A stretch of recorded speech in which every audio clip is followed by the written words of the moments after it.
Dear viewers, আপনারা দেখছেন Somnath Israel. আমি সোমনাথ মণ্ডল, একজন ভোট কৌশলী। আমি প্রথম ভোট কৌশলী হিসেবে কাজ করেছিলাম ঝাড়খণ্ডে 2019 সালে। সেখানে বিভিন্ন বিচারধারার, বিভিন্ন মানসিকতার অনেক মানুষকে নিয়ে আমাকে কাজ করতে হয়েছিল। তা সত্ত্বেও কোনো দিনের জন্য আমি মাথা গরম করিনি। এত কঠিন প্রেশার থাকা সত্ত্বেও আমি কোনোভাবে রেগে যাইনি। তা আমাকে অনেকে জিজ্ঞেস করেন, তা এর পিছনে কী রহস্য রয়েছে? না, কোনো রহস্য এর মধ্যে নেই। অ্যাকচুয়ালি নির্বাচনী কর্মকাণ্ড বা নির্বাচন সাপেক্ষে পরিস্থিতি সামাল দেওয়ার ক্ষমতা আমার দীর্ঘদিনের একটা অভ্যাস বলতে পারেন। ঈশ্বরের কৃপায় তা অটুট রাখার চেষ্টা করে থাকি। দেখুন, উদাহরণস্বরূপ কতগুলো আধ্যাত্মিক চরিত্রের প্রসঙ্গ আনা বাঞ্ছনীয়। যেমন ধরুন শিবের চরিত্র। শিবের চরিত্র আপনারা জানেন, তিনি তার শরীরে কতগুলো বিপরীতধর্মী বস্তু সহাবস্থান করে থাকেন।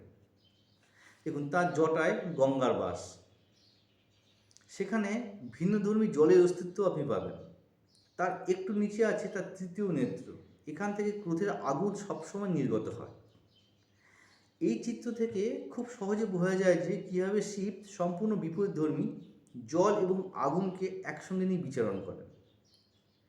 তার জটায় থাকে চাঁদ, তাই তো? চাঁদে কী আছে? অমৃত।